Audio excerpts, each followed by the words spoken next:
All right, so finished it up.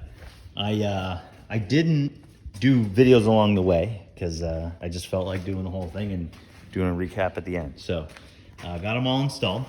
You do have to adjust. You have to take all the arms.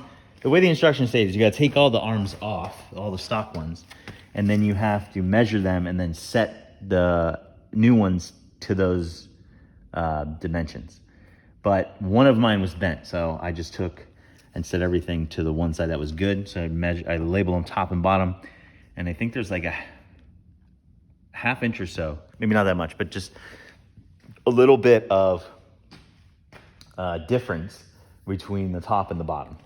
And then you put it back on. And they say that the wheels should roll no problem without binding. And if they do bind, then you have to adjust and get them.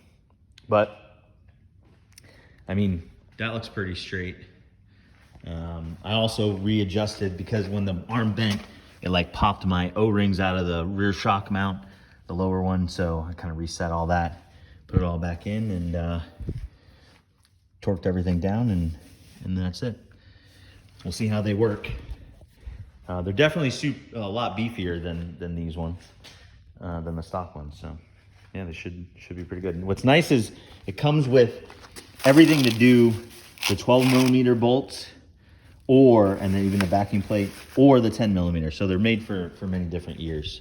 If you had a question about that, but yeah, I don't know. But that's it. There you go.